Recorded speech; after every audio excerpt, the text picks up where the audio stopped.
Communication. How are you? Welcome. I am so excited. I'm going to tell you what I did today. So today I closed a deal that I had that property for quite a bit. All right. So I don't know how long, more than a year.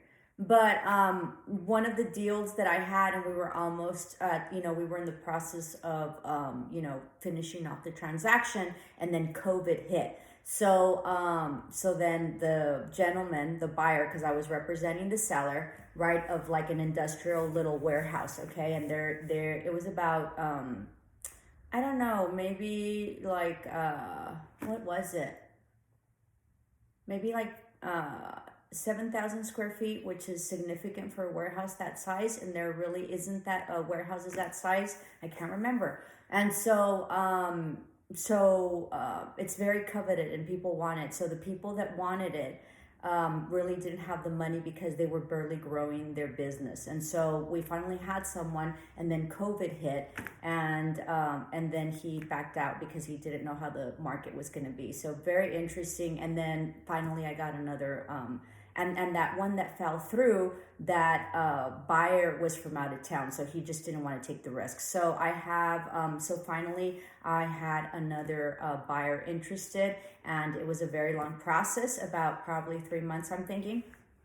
And we finally closed today. So my clients were from out of town and they came in today. So that was very rewarding and very exhilarating to see something, that you had been working with and for, and, and about, right? Because you're working about all these things and working out all these things and stuff. And so very nice to see that it finalized, and that there was, executed contracts for that. So that was really, really exhilarating today. And then, to celebrate, I sort of had a really nice lunch. So that was really fun. Okay. So, and that's what business is about. And let me tell you, I love business. I love to do my teaching, and my teaching has been my career. And it's my passion as well. So you can have different passions and different careers, but I love my business. Like, I love doing brokerage. I love it. It's a thrill. The deal is a thrill, the complexities of the deals and trying to work things out and trying to figure things out are just exhilarating. And, it's something very exhilarating. It's something that drives you passionately, and it's something that, the adrenaline is unbelievable. So when you finally close it out, it's, very, very rewarding. So very exciting about that. Okay. Let's talk about your midterm. So your midterm will be business, multi-million-dollar business or multi-billion-dollar business. When I was a kid, we used to say, how much money do you want? How much money are you gonna make? And you would say a gazillion, a bazillion, gazillion, trillions, right? And so when I was a kid, there was only millions. You wouldn't hear billions. And then as I was growing, then there was billions. And now, I think that Jeff Bezos, which is owner of Amazon, and he's done amazing. And if you haven't read his bio and what he's done with Amazon, check it out, because he was a heavy duty trader or CEO in the East Coast, and then just decided to quit, and because to pursue this business plan that he had. And while he was traveling cross country to come to the other side, to the West, right, his wife was driving, and he was building his business plan while they traveled cross country. Interestingly enough, and they don't mention this, and this is what I think happened later, is that she was a writer, and I think that that's how he got into books, because I always thought that it was really weird that he sort of started getting into books. And so he sold books. Before, in books you could only buy in Barnes and Noble. There was small bookstores, but really the big ones were heavy duty, and for him to go up against them was incredible. It also hindered a lot of the smaller bookstores that existed, that were smaller entities and not sort of global like Barnes and Noble. And there's another book store that was very very dominant as well. So very interesting what he's done, and now he sells everything, right? So extremely interesting, and more than anything, that he decided to just he was top of his career.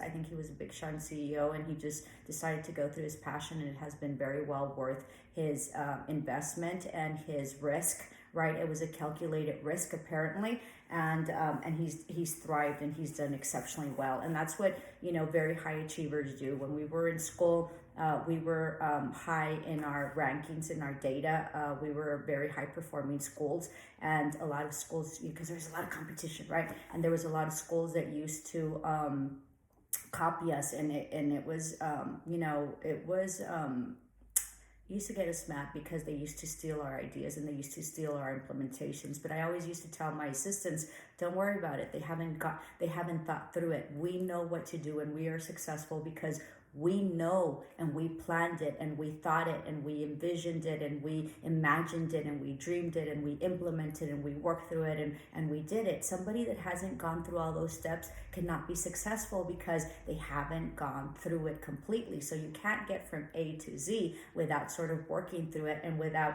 you really being the mastermind of the idea, because as it evolves, then sort of things come up. And since you've already thought about it initially, and as you're going through it, it evolves, then nobody can steal your idea. You are you, and that's it. And if anybody steals your idea, or if anything happens, like Jeff Bezos is very interesting, and I'm very, very intrigued with him, okay? And that's part of my curiosity. In order to be an entrepreneur, in order to be a good business person, you have to be curious, and you have to not care how much you work. I mean, business people and entrepreneurs work all the time. I work all the time. And it took me 5 years to really build my solid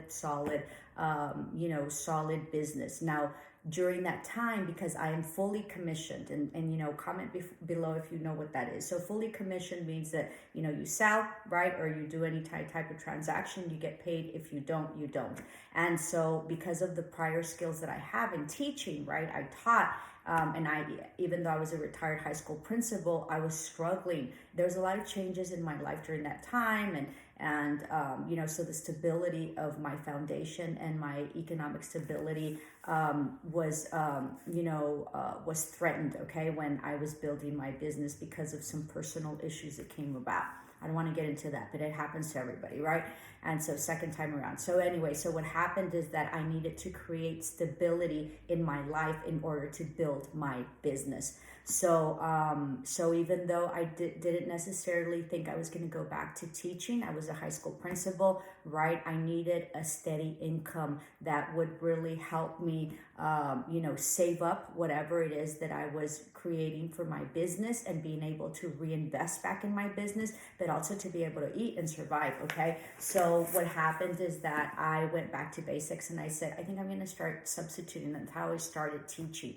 And so I just needed something that would give me sort of steady income, while I built my business. And then, since, it is my career, I landed just out of sheer luck, and I'll tell you guys about that later, but I don't want to take some time out of this. But I landed in Southwest, which was a blessing, and I have the most incredible boss. So as I started, substituting, I guess I had no idea. Okay, that's why you need to work, and you need to do the best that you can do and that you can be, because you never know who's looking and you never know who's watching. Okay, and you always have to treat everybody well, because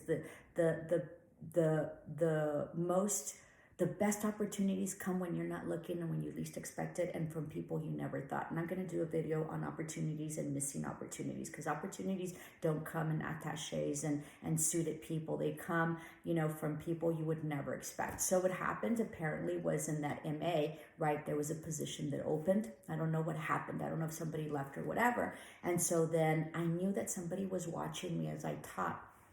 And, I wasn't your normal, substitute teacher. I was like legit, right? Because this is what I do, and this has been my career, and this had been my career for so long. So all of a sudden I get offered this amazing job, right? This full-time position as a teacher. And I was hesitant because I was building my business, right? And I really, that was my focus. But they gave me incredible flexibility, and because of the weird schedule, because it's a weird schedule for teachers, okay, SU. So we used to come in the morning, and then, be latest at 1 or 2, and then when we had to go there physically, right, to campus, and then we'd start off at like 5 or 6, and then finish at 9 or 10. So it's very hard for any normal person to have that schedule. But I was building my business.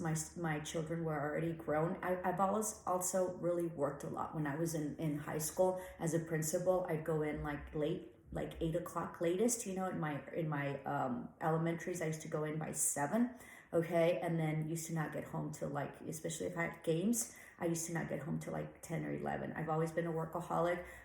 It's never bothered me, and I've never been scared to work. Okay, so that is that hinders you a lot if you don't want to work. If you're one of those people that, you know, you want an 8 to 5 job, and you know, you don't do anything extra, and why should they pay you, and why should you go because, you know, they don't pay you, and all those people that tell you not to go because you're not getting paid. If you want to be stuck and you don't want to advance, then you know, do what they say. If you want to really succeed, you need to go above and beyond. You need to work harder than anybody else, and you'll get there. But it's a lot of work, okay? And part of the reason that people are not successful is because they don't want to put in the time, they don't want to put in the effort, and they feel like they're entitled to something, right? And especially, I don't know what it is, but you know, it's really bad employment when people say, well, I'm not going to put in extra time and don't go and this and that, and I'm not going to go to the meetings and this and that. Well, that's not being a team player, and what you need to do is be a team player, and it'll pay off. People will notice, your bosses will notice, okay? And I'll talk about bad bosses, because there's bad bosses. When there's bad bosses, maybe it's time for you to move,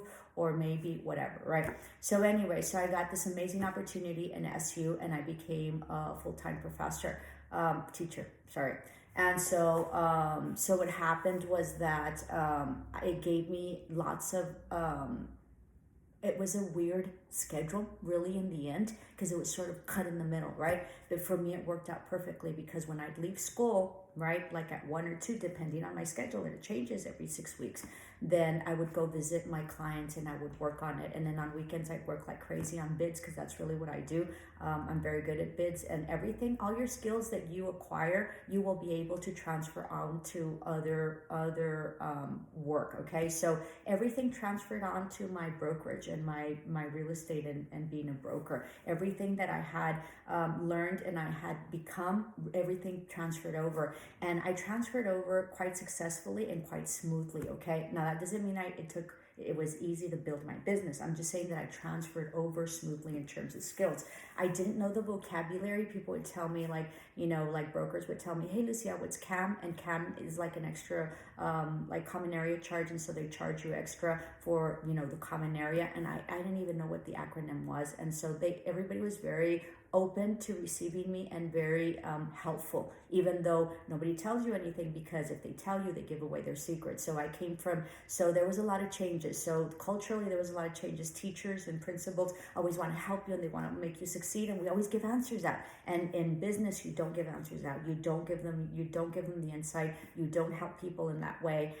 So it's very, very difficult. But nonetheless, everybody was very open and everybody was very helpful. And since they knew I didn't know what the vocabulary was or anything, they would say, don't worry about it. When you figure it out, you let me know. And so I would go back. And even if they gave me the definition, I had no idea how to implement and really what it meant. Because you can have the definition for a word, but not understand what the concept is or the acronym or the true definition of what it is and be able to implement it. So everybody was very kind. And so what happened was that I would work tremendous amount of hours at night. You know, on weekends I would work tremendous amount of hours, and I just did it. You know, I had the flexibility that my children were adults, so that's huge. I don't know that I would have been able to do that with, you know, if my children would have been younger. Although I will tell you that I always did it, right? And I always had dinner on the table. I'm a gourmet chef. You know, I cook really, really well, and I always fed my children before I left. How did I do it? I got up at 5 o'clock in the morning, ran, came, made breakfast, left everybody's breakfast so they would just sort of heat it up, held very high positions, worked like crazy. I sometimes wouldn't even eat because there was no time to eat, especially in high school. You know, I used to do, cafeteria duty. By the time I was done, you know, I had all sorts of emails. I had like hundreds of emails every day and stuff. So really, really fast paced, and that's what I was used to. So I worked like crazy. Okay, so even when I had children, I worked like crazy. My first husband, honestly, he didn't help much. But I always had people that helped me, okay? My mother-in-law was really great, and she helped me, and then I always had help. And so I always thought that it was a good investment. And so that helped me, right? Because I felt that I made much money going out and working than staying. And I'll do a whole video on women staying home or not. I highly encourage you to invest on yourself. The children eventually grow and they leave, and you know, then, you know, don't be at a point in your life that you're going to say, well, is all I have done, raise children. So, talking about children, right? That's my daughter. I love her. And so I highly encourage you to invest in yourself. And part of life, or what I feel that life is that it is our responsibility, whether male or female, to be fully independent. If you are blessed with an incredible relationship that lasts a lifetime, good for you, right? But not only that you sort of secure your future because you're independent and you can sort of survive on your own, but also anything can happen. Your husband can die, your wife can die. There's all sorts of, you can become incapacitated. There's all sorts of things. So it's best to prepare, and it's best to invest in yourself, because you know what? Even if you're not in business, okay, and even if you think you don't have a business, your business is yourself.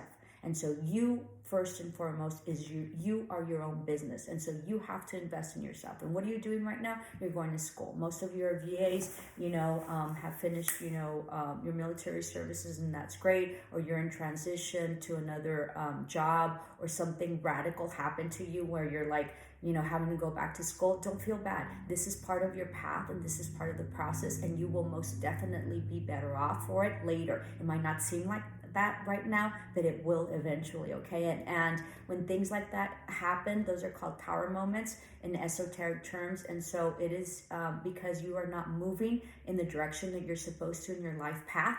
And so God, universe, energies, source, Buddha, whatever it is that you believe in, sort of there's that energy in life that sends you that way. So you either get, fired or whatever.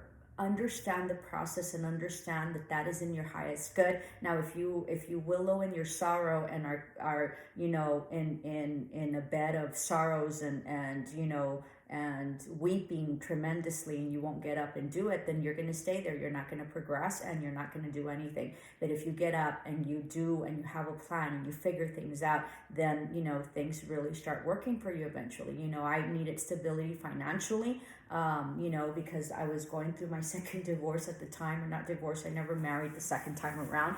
And so I had some instability economically, so I really needed to financially secure, my foundation. And so what did I need? What did I know how to do? I knew how to teach. And so, and with that also, I found this amazing school, right? So I was just really blessed to go back to teaching. I didn't think I would.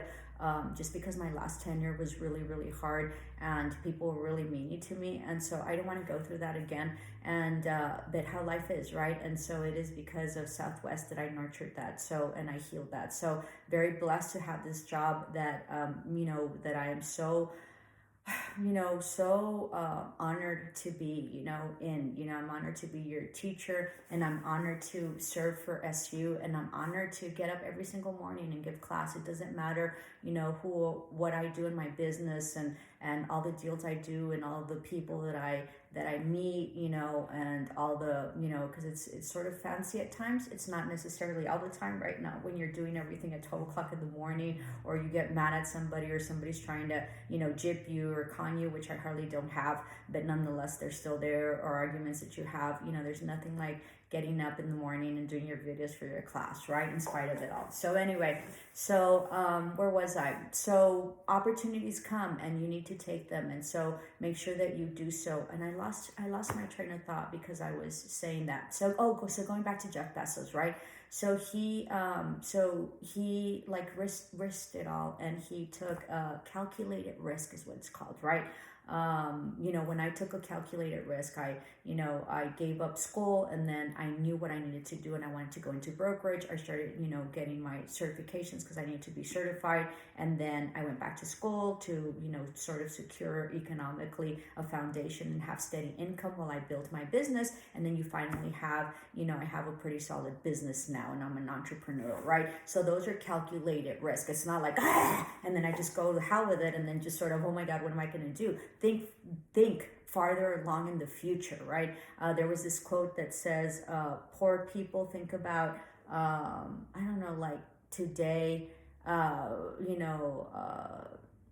people that are well-to-do think about like next paycheck or vacation or something like that. I'm horrible at saying. And then it said the very wealthy think about securing economically generations to come, and that's exactly right. So you need to be able to, what is it? I had another student, and I know that this video is taking forever. I don't know why. This is one of the lectures, right?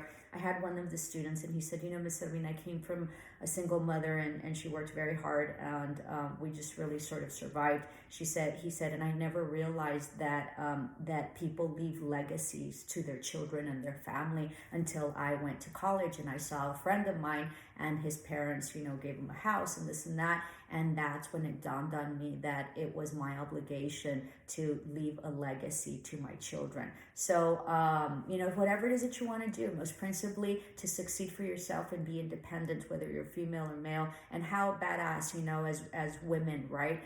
That we, forth that and tread through that path in order to, be able to, live in a man's world and be able to, get paid like men do. I have always been in very high positions, and I've competed, neck to neck with men.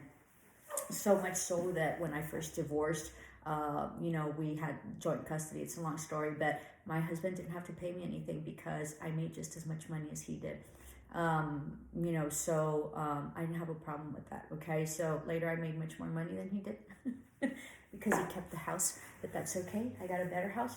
Right. So just chug along. And for men, men have mothers, and men have daughters, and men have wives, and they have sisters. And so it is to everybody's, benefit that, gender equality in the workforce is paid appropriately, and there is gender equality. So lots to think about. But anyway, so going back to Jeff Bezos, it was very interesting because Jeff Bezos divorced, right? He didn't care. He went with his mistress, to each his own, right? It happens, we can get into that later, but he didn't care to give up half of his billions, which was admirable, and everybody's always sort of scared. And that is a lesson to all of us. If you think you're not going to make the money you're going to make because you're going to get divorced and you think it's cheaper to keep her, right? I think there's a saying like that.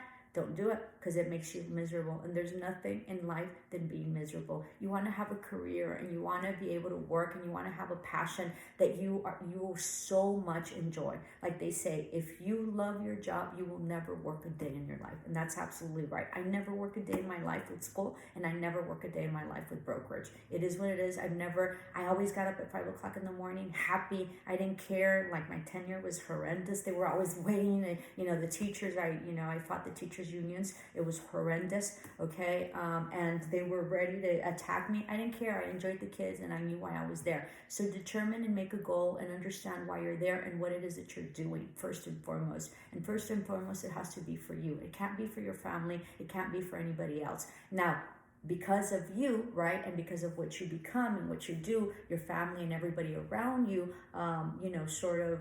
gets, benefited, but ultimately it's you. Now, going back to Jeff Bezos, right? So Jeff Bezos gets divorced or whatever, and I think last week or 2 weeks ago, he's at $1 trillion.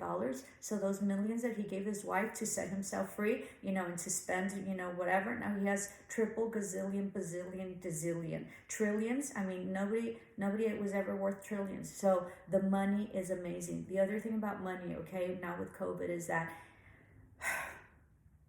the economic classes are getting wider and wider, and the middle class is slowly disappearing. It's very interesting what's happening, and we have to be very cautious about it, because the richer are getting richer, and now with the COVID, it's getting very hard. But that's another thing. Okay, so make sure that you pick for your midterm a company that you are interested in, that you are curious about.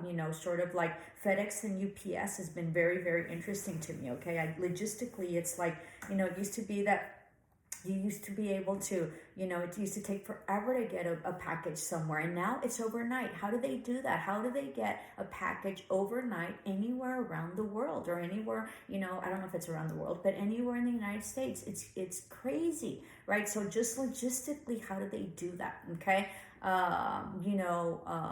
There's watch the market, see what it is. The stock market's doing really well. That's very interesting. Warren Buffett is huge. He's a multimillionaire. I think he's sort of being outdated now, just because whatever he used to think before, he's a gazillion years old mostly. And so I think that things are really, really changing about, trends and how people spend money and how people buy and what's available. Look at the malls. The malls are dead, right? Nobody wants to go to the mall anymore. Everybody buys everything online and everything. So the internet and our phones have hugely changed our life, just as COVID will. So figure out a multi-million-dollar company, okay? And you're gonna do from a 7 to a 10 a slide PowerPoint presentation. It has to be PowerPoint, so that means it has to move. You can't just send me something that it's everything's together, okay? You're gonna have to have one slide that's your introduction, right, and your title page, and then your last slide that has your citations, okay, and bibliographies. All right. So make sure that you tell me who the founder is. Give me a history of the company. Tell me how it is that they came up with the idea and the money, okay? Because you need investment. Everybody would come up with business if everybody had the money. But first and foremost, you need the idea. And let me tell you, most people that have very successful businesses is because they felt a need, okay, to fulfill a need that was lacking, okay? And so that's how they sort of came up with that. It's sort of like, airplanes, right? There was this whole competition. They had given, I think, the government all sorts of money to be able to, build an airplane. And who was it? I don't know who it was, the Wright brothers or whatever. I don't know where they're from. And I don't know if you all have been in Washington, D.C., but their airplane is intact, the first one, so they didn't even fall when they first tried it. There's several of the airplanes that didn't fly, right? But it was their idea and it was their passion, and it didn't matter that the government, because they didn't get paid, right? They didn't, okay? They weren't funded, but other people that were getting paid, they didn't come up with it. Why? Because in the end, money doesn't matter. What matters is your passion, your idea, what you love to do, and that will bring in the money. Don't chase the money. I think that, that the Apple guy, I forget what his name is, and he's deceased now. He does a really incredible speech for commencement speech for Stanford University. Check it out. I forgot what it's called. So he does amazing. And so, he says, don't follow the money, follow your passion. And that's how money comes. And let me tell you, every single job that I've gotten the money has never mattered. It's always been about the job. Once I'm in it, I am the highest paid because I work my way up to being one of the highest paid. But don't go after the money. You're going to be miserable. Just go after your passion and the money will come. The opportunities will come. But you need to work your butt off. And you guys right now, most of you all are in your prime, which means that this is the time you make something of yourself, okay? And what happens? That's when you're like married, you have little kids, and you're going to school. That's the way it is. That's what the way it is. My ex-husband used to say, life is backwards. When you need the money, you don't have it, and when you have the money, you don't need it. And that's exactly right. That it is part of the process of growing, and it is the part of process of who you become. Anyway, so give me a history on the company that you choose. Make sure that you tell me which company, so that way we won't double up. So if you guys know what you want, tell me right away, so that way you'll get first dibs. Tell me who the owners were, what kind of company is it, what nationality is it. Give me gross expenses and operating costs, okay, and then maybe net operating income, and then maybe gross sales if they have anything. So give me their financial reports, see if you can find them. If you cannot find financial reports, pick another business, because it's hard to do anything if you don't have the financial reports, okay? So pick something, make this fun. Don't feel like this is a drab, or what is it? Drab, I don't know, like that or whatever, it's a burden. Just pick something that's fun, something that you're like, how do these people do this, right? I had a student a couple of terms ago, he did Disneyland, and he said, Miss, I had no idea. I mean, he said, once I looked and I started doing the research, I had so much Disney stuff in my house, right? All the little monitos, all the little, dolls and stuff like that. So, most of the business is diversified out of need and because that's what comes out, okay? So, and the way businesses are working now COVID has had a huge impact on that. So start researching it. If you get it done, you get it done this week. I would recommend you do that, and that'd be great. So that's your midterm. Okay, make it exciting, make it pretty. I always like pretty things. Something I learned from my second significant other. I don't know what to call him. Anyway, so he has always liked really pretty things, and he's always made sure that things are pretty. Okay, and so that taught me a lot, because no te cuesta nada hacer eso. It doesn't cost you anything to make things pretty. So even if you're a man, you can make manly stuff that's pretty. Okay, so make things pretty. You know, everything you do is a reflection of you. Okay, and how do you want people to perceive you is really what the bottom line is, and act accordingly. Period. Even when no one's looking. All right, now for homework. Okay, so your homework is going to be chapter 14. Okay, so you have this book that's an ebook. I have a hard copy because I love them and I'm a teacher. So you know, so my boss is great. He lets me have a hard copy. So go in the back. Okay, once you read your chapter 14, let me see. You're going to read your chapter 14. We're not going to go in chronological orders, because this is about being able to create presentations for business. Okay, let me see. This is 441. Give me a minute. 441.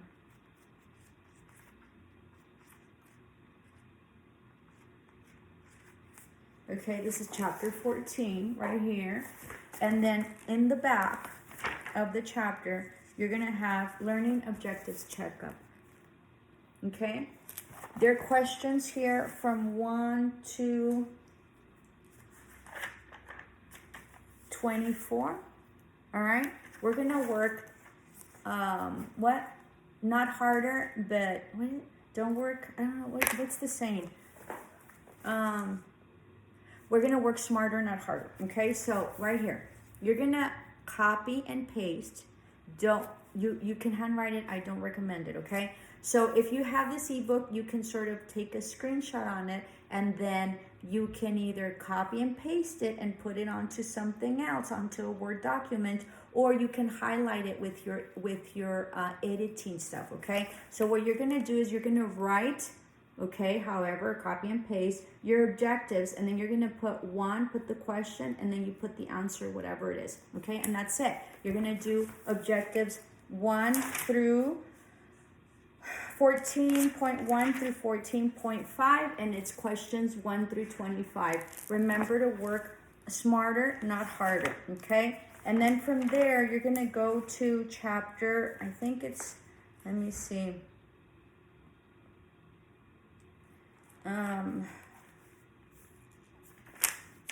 Hold on. You're going to go to chapter 16. One of them is about writing resumes. Most of my students wrote a resume last term. So let's do applying and interviewing for employment on chapter 16. Let me get my little sticky here. I use these stickies.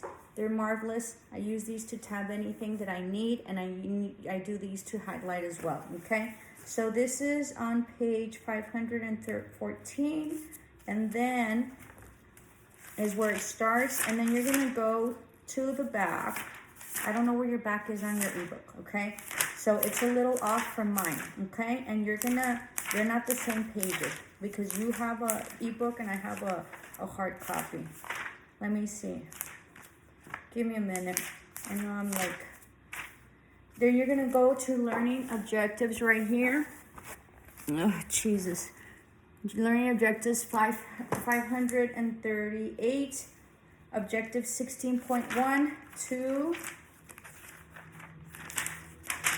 16.5, and it's questions 1 through 17, okay? So make sure you copy and paste your objective and then your question, and then you write out the answer, okay? So you can either do editing and highlight it, aren't I neat? Or you can copy and paste, okay? So let me write this down. You have chapter 14 and 16 for BC, and then you're gonna be working on your midterm, and you're gonna pick a business that you want to study, okay? History of the business, who's the owner, or who's the one that, you know, that created it, how much money their financial statements, so net operating income, expenses, profit, all that. Okay, what else? Anything that you find interesting, and most businesses are worldwide, so so check to see what where their headquarters are, or where it is that you can find them. All right, so that's BC. I think that the homework will be due on Sunday, so you guys can get it done. Today's late Thursday, so Friday, Saturday, Sunday, and then I'll put up the link eventually. Okay, love and light. Ciao.